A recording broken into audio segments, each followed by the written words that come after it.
नमस्कार, स्वागत है आपका आज के हेलो डॉक्टर कार्यक्रम में और मैं हूं अनुरिता सक्सेना। जैसा कि आप जानते हैं कि हर सप्ताह हेलो डॉक्टर में हम किसी एक विशेषज्ञ को यहां पर बुलाते हैं और किसी एक रोग के बारे में आपको सही जानकारी दिलाते हैं। तो आज का जो हमारा विषय है वो है impact of hypertension in our lifestyle, या हमारी जीवन शैली और उच्च रक्तचाप। और जैसा कि आप जानते हैं हमारा ये फ़ोन इन कार्यक्रम है, तो यदि ब्लड प्रेशर के बारे में आपका कोई भी सवाल हो तो आप हमारे नंबर पर डायल कर सकते हैं। नंबर नोट करिए 0177-2800-177 एंड 178। हमारे आज के विशेषज्ञ हैं डॉक्टर उषेंद्र शर्मा, जो कि असिस्टेंट प्रोफेसर हैं डिपार्टमेंट ऑफ मेडिसिन आईजीएमसी में। जैसा कि हम लोग सब जानते हैं कि हम लोगों ने अपने जीवन में बहुत सारे काम और बहुत सारी जिम्मेवारियां जो हैं वो उठा ली हैं। वैसे तो व्यस्त रहना चाहिए, व्यस्त रहना जो है वो बहुत अच्छा होता है स्वास्थ्य के लिए भी, लेकिन कभी कभी ये काम करते करते हम थोड़ा थोड़ा टेंशन कर लेते हैं और यही थोड़ा थोड़ा टेंशन जो है वो कभी कभी बढ़ जाता है और बढ़कर एक बीमारी का रूप ले लेता है, जिसको हाई ब्लड प्रेशर या हाइपरटेंशन की बीमारी कहा जाता है। हमेशा ये लाइफस्टाइल का ही नहीं होता, कभी कभी ये बीमारी हमें अपने पेरेंट्स से या अपने बुज़ुर्गों से भी मिलती है, जिसको हम कहते हैं कि हमारे जीन्स में ये बीमारियों के लक्षण होते हैं। तो इसके बारे में अधिक जानकारी के लिए हमारे जो विशेषज्ञ हैं हम उनसे बातचीत करेंगे। डॉक्टर साहब, आपका हमारे इस कार्यक्रम में बहुत बहुत स्वागत है और हमको पूरा विश्वास है कि हमारी इस बातचीत के बाद हमारे दर्शक जो हैं वो ब्लड प्रेशर के बारे में काफ़ी जान जाएंगे। और जैसा कि आपसे बातचीत में पता लगा कि आज जो है वो वर्ल्ड हाइपरटेंशन डे है और 2006 से ये दिवस मनाया जाता है ताकि ब्लड प्रेशर के बारे में हम लोगों में अधिक से अधिक अवेयरनेस फैला सके। तो डॉक्टर साहब, मेरा पहला सवाल जो आपसे होगा वो यही होगा कि आफ्टर ऑल ये ब्लड प्रेशर है क्या? धन्यवाद मैम प्रश्न के लिए। सबसे पहले मैं अपना इंट्रोडक्शन दे दूं। मैं असिस्टेंट प्रोफेसर आईजीएमसी में मेडिसिन में। तो मैडम, जैसा आपने कहा कि वर्ल्ड हाइपरटेंशन डे आज हम मना रहे हैं 17 मई। तो इसमें क्या रहेगा कि उक्त रक्तचाप का पहले मैं आपको बताऊंगा कि ये डायग्नोज कैसे करते हैं। तो इसमें सबसे पहले तो इसका जो रीडिंग है उसमें 140/90, 140 सिस्टोलिक और 90 मिलीमीटर ऑफ मरकरी जो है वो डायस्टोलिक। वो अगर आपका इसमें स्फिग्मोमैनोमीटर में आता है, ब्लड प्रेशर की जो मशीन है उसमें आता है, तो वो आपका डायग्नोज रहता है। तो उसमें आपको अब आगे मेडिकेशन लेनी है या लाइफस्टाइल चेंजेस करना है, तो वो आगे की जानकारी हम आगे आपसे शेयर करेंगे। तो इसके बारे में हमारी संक्षिप्त चर्चा रहेगी आगे। जी डॉक्टर साहब, तो पहले तो डॉक्टर साहब आप हमें ये समझाइए कि ब्लड में प्रेशर होता किस चीज़ का है? हाँ, तो मैडम, हमारे जैसा कि हम सभी जानते हैं कि हमारे ब्लड प्रेशर जो होता है वो हमारा जो दिल है, जो हार्ट जिसे बोलते हैं हम, तो उसका जो पंपिंग एक्शन जो है वो हमारे पूरे शरीर में जो है रक्त का संचार करता है जी। तो अगर उसमें कोई कारणवश, किसी भी कारणवश अगर दिल को हमारे को ज़्यादा पंप करना पड़ जाए और उसमें हम बीपी ज़्यादा फोर्सफुली अगर हम कॉन्ट्रैक्ट कर रहा है हार्ट, तो उसमें चाहे वो आर्टीरियल स्टिफनेस की वजह से है, चाहे किन्हीं कारणवश सॉल्ट की इनटेक ज़्यादा है या सॉल्ट रिटेंशन ज़्यादा हो गया है या हमारे बॉडी के अंदर अन्य तरल पदार्थ की मात्रा ज़्यादा हो गई है, तो उससे जो फोर्सफुली जो कॉन्ट्रैक्ट जो हार्ट करता है अगेंस्ट द रेजिस्टेंस,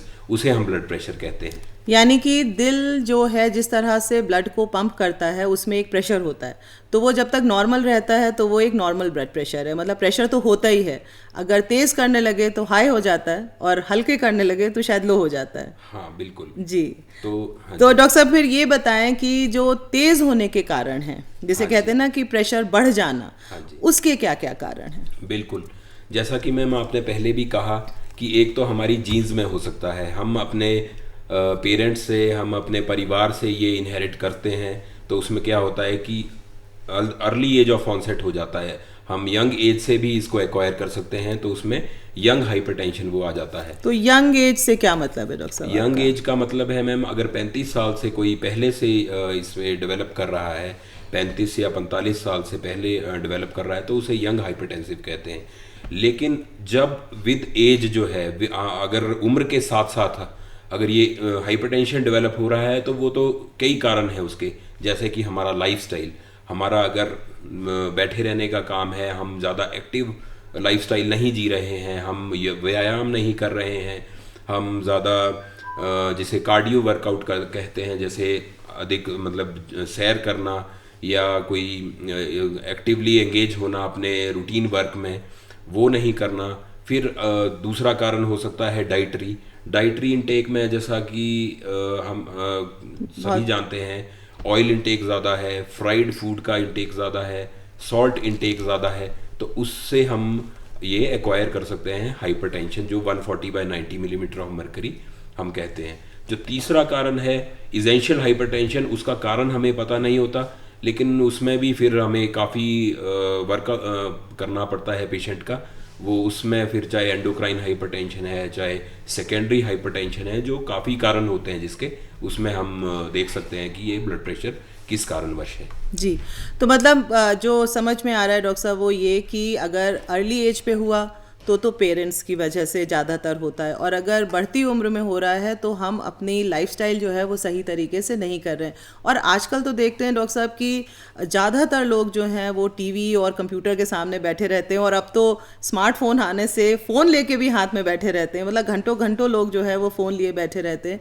एक्सरसाइज करना जो है वो थोड़ा कष्टकारी है लोगों के लिए, और अगर खान पान सही नहीं है तो बीपी होने के चांसेस बहुत बढ़ जाते हैं। मैं ये भी पूछना चाहूँगी डॉक्टर साहब कि अगर हम बढ़ती उम्र को 50 या 55 साल से ऊपर समझें तो कितने परसेंटेज लोगों को आजकल, आप लोग तो जैसे डॉक्टर्स हैं, तो कितने परसेंटेज लोगों को आजकल बीपी का प्रॉब्लम होने लग गया है?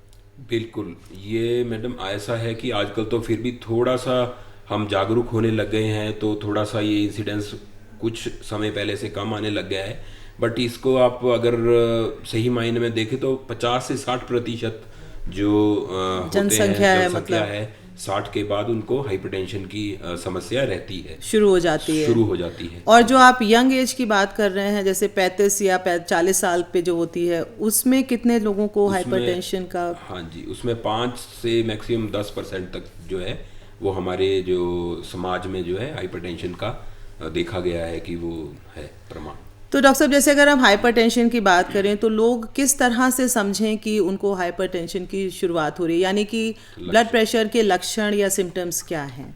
बिल्कुल, जो लक्षण है, हम जनरली क्या होता है कि हमारे समाज में इस तरह का है कि हम इग्नोर कर देते हैं, हम उन्हें सोचते हैं कि चलो ये रूटीन का कोई होगा, लेकिन ऐसा नहीं है। तो लक्षण जो मैं बता रहा हूँ वो बहुत ध्यान से उसका गहन उसमें विचार करना चाहिए, और अपना ब्लड प्रेशर और बाकी जो टेस्ट है रूटीन के वो करने चाहिए। उसमें ऐसा है कि अगर आपको सिर दर्द है, सिर दर्द भी generally back of the side जो हेड होती है, ऑक्सीपिटल हेडेक, सर के पीछे जिसे कहते हैं ना, कि सर के पीछे दर्द होना। बिल्कुल, तो उस तरह का हेडेक है।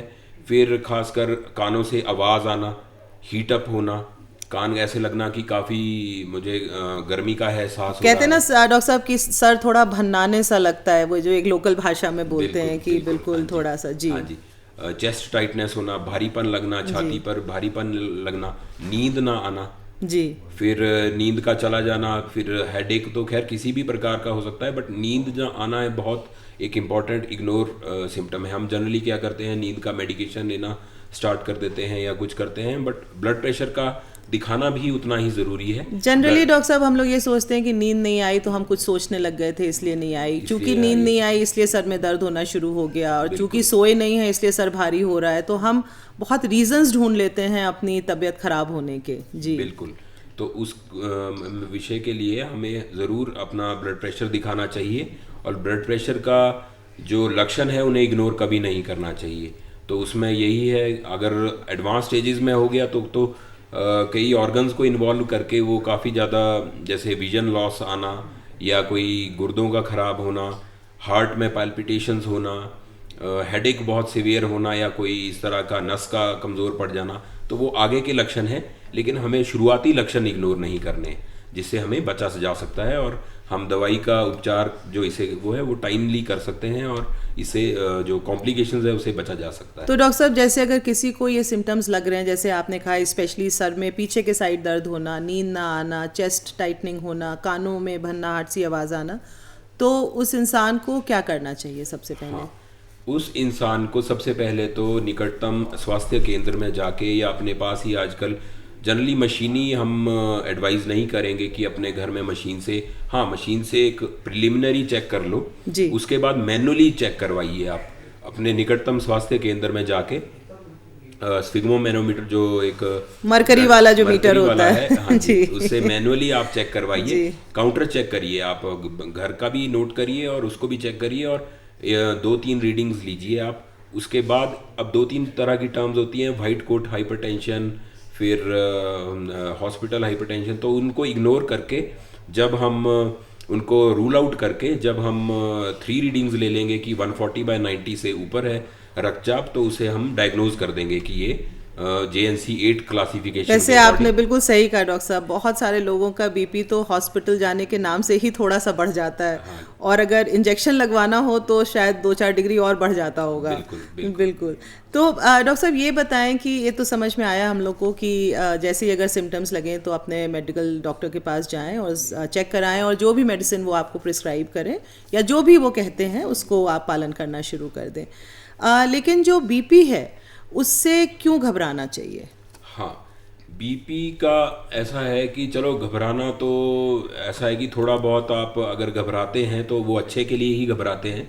तो उसमें क्या होता है कि अगर आप टाइम से उसका उपचार नहीं करेंगे तो अलग से अलग तरह के जो कॉम्प्लिकेशंस है वो आ सकती हैं। उनमें से ये है कि गुर्दे का खराब होना लॉन्ग स्टैंडिंग हाइपरटेंशन में, फिर दिल का खराब होना, उसमें क्या होता है कि जिसे हम हाइपरटेंसिव हार्ट डिजीज़ कहते हैं, उससे हार्ट फेलियर जैसी बीमारी हो सकती है।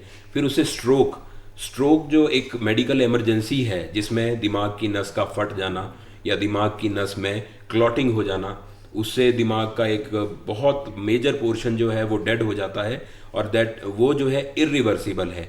बाकी आप किसी भी ऑर्गन में थोड़ा मेडिकेशन या कुछ और लाइफस्टाइल करके चेंज कर सकते हैं, उसको रिवर्स कर सकते हैं, बट अगर ब्रेन में अगर स्ट्रोक हो जाए तो उसका रिकवरी होना बहुत मुश्किल हो जाता है। फिर रिहैबिलिटेशन ही एक हमारे पास रास्ता बचता है। तो इसे हमें डेफिनेटली देखना चाहिए और इसमें टाइम से ब्लड प्रेशर की जांच कराना बहुत आवश्यक है, जैसा मैडम ने कहा।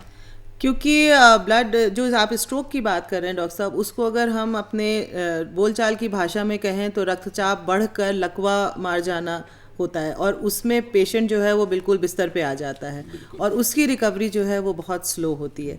तो इससे वाकई से कहते हैं कि इसका मैनेजमेंट जो है वो बहुत ज़रूरी है। डॉक्टर साहब ये बताइए कि क्या एक दफ़े अगर बीपी हो जाए तो ये ठीक हो सकता है हमेशा के लिए? बिल्कुल बिल्कुल। आप ये देखिए कि हम ब्लड प्रेशर जो है ये कोई भी ऐसी बीमारी नहीं है जैसे जनरली हमें भ्रांति रहती है कि हमें ब्लड प्रेशर की दवाई उम्र भर तो नहीं खानी पड़ेगी जी, या इससे कोई हमें कुछ और तो नहीं हो जाएगा या अधरंग तो नहीं हो जाएगा, ऐसा कुछ नहीं है। इवन लाइफस्टाइल से ही आप ब्लड प्रेशर ठीक कर सकते हैं। उसमें आप योगा कीजिए, आप प्रॉपर सैर कीजिए, आप टेंशन घबराहट को एक अच्छा डायरेक्शन दीजिए और अपना रूटीन वर्क में आप एक बिजी अपने को कार्यरत रखिए, एक प्रोडक्टिव लाइफ जिए। अगर जीते हैं आप तो आप डेफिनेटली ये ब्लड प्रेशर की बीमारी से दूर रह सकते हैं। तो आप बिना मेडिकेशन के भी इसे ठीक कर सकते हैं। ये तो आपने डॉक्टर साहब बहुत अच्छी बात कही, क्योंकि अक्सर ये भ्रांति लोगों में होती है कि अगर एक दफ़ा उनको बीपी हो गया तो उनको आजीवन बीपी की दवा खानी पड़ेगी, और लोगों में ये भी रहता है कि बीपी की दवा कम पोटेंसी से शुरू होते होते बढ़ती चली जाएगी। तो ब्लड प्रेशर के नाम से लोग वाकई थोड़ा डरते हैं। तो अब हम इसके उपचार की तरफ चलते हैं डॉक्टर साहब। तो आप ये बताइए कि बीपी का उपचार के लिए एक तो मेडिकेशन हो गया, तो पहले हम मेडिकेशन की बात करते हैं। तो किस तरह की मेडिसिन्स हैं और मेडिसिन खाने में किन किन सावधानियों का कौन कौन सी सावधानियां बरतनी चाहिए? बिल्कुल, देखिए सबसे पहले तो लाइफस्टाइल है। अगर लाइफस्टाइल से भी किसी का ब्लड प्रेशर नहीं आ रहा तो उसमें इन्वेस्टिगेशंस होती हैं।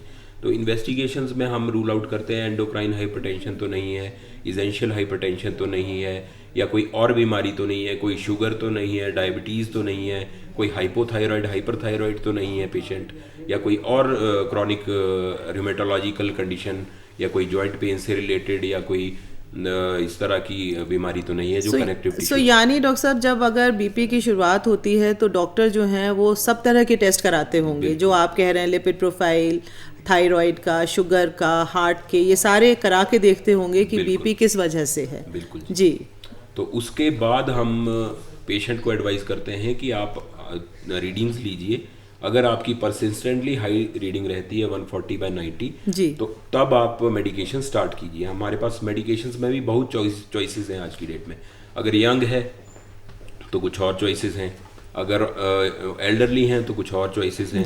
तो यंग में हम डाययूरेटिक्स हैं, कैल्शियम चैनल ब्लॉकर्स हैं, बीटा ब्लॉकर्स हैं, वो स्टार्ट कर सकते हैं। और ओल्ड में हम जनरली ये कैल्शियम चैनल ब्लॉकर्स को ज़्यादा प्रेफर करते हैं, और बाकी डाययूरेटिक्स स्टार्ट कर सकते हैं।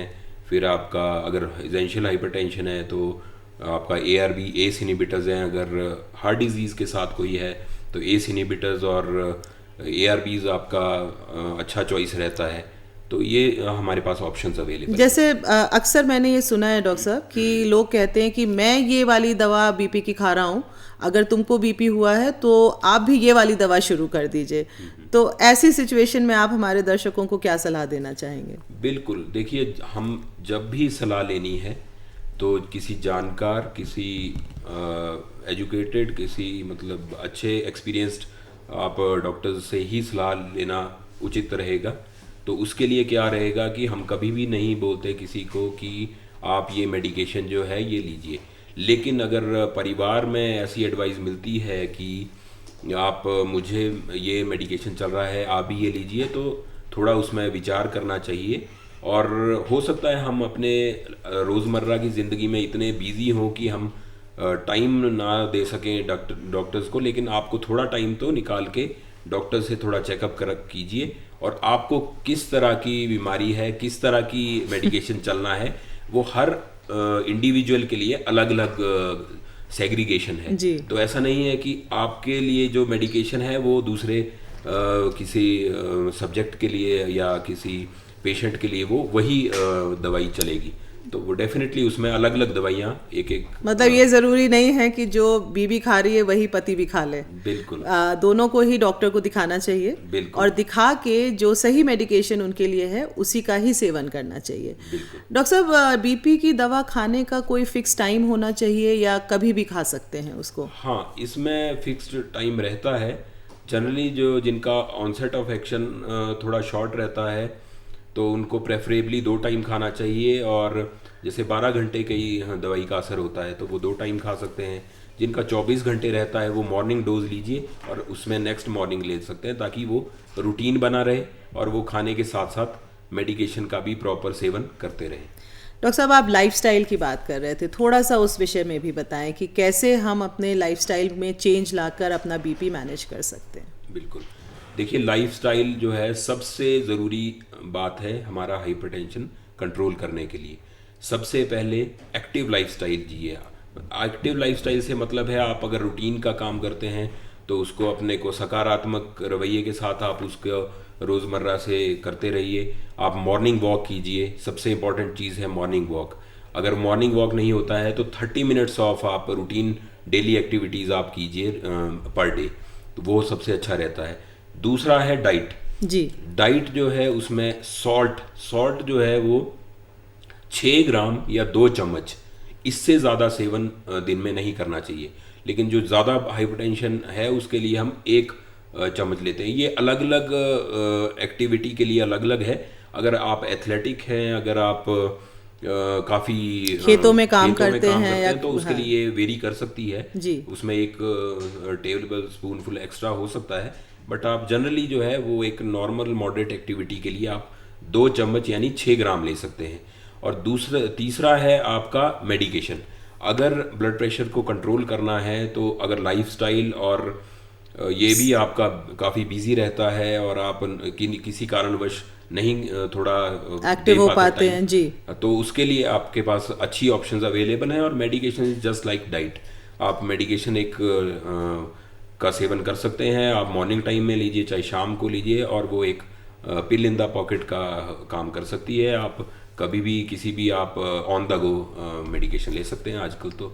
डॉक्टर साहब आप डाइट की बात कर रहे हैं, तो कौन से ऐसे खाने हैं जो एक हाइपरटेंसिव पेशेंट को खाने चाहिए और कौन से नहीं खाने चाहिए? बिल्कुल, जनरली ये आपने बहुत आज की रोज़मर्रा की ज़िंदगी में एक बड़ा विषय है जो चल रहा है, उसके लिए जानकारी देना बहुत ज़रूरी है।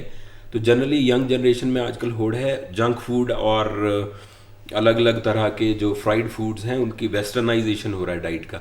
वेस्टर्नाइजेशन कुछ डाइट के लिए ठीक है, कुछ के लिए मैं बताऊंगा कि नहीं ठीक है।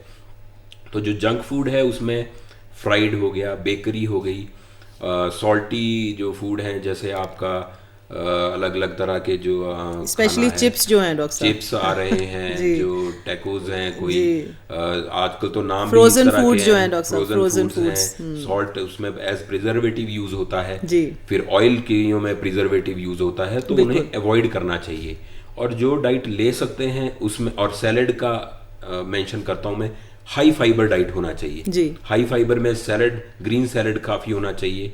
उसमें आप कुछ भी लीजिए, फ्रेश फ्रूट्स होने चाहिए, आपकी 2 सर्विंग्स ऑफ फ्रेश फ्रूट्स होना चाहिए पर डे, आपकी सैलेड होना चाहिए। कहते हैं वो अकुआ निकाल के भी ना स्प्राउट्स डॉक्टर साहब बड़े बहुत अच्छे हैं जी, बहुत अच्छा सेवन कर सकते हैं आप। बाकी जो है आप जो चीज़ आपने इसमें डाइट में इंक्लूड करनी है वो है, अगर आप नॉन वेजिटेरियन है तो आप फिश को इंक्लूड कर सकते हैं, आप थोड़ी बहुत मात्रा में नॉन वेज का सेवन भी कर सकते हैं जी इसमें। जी।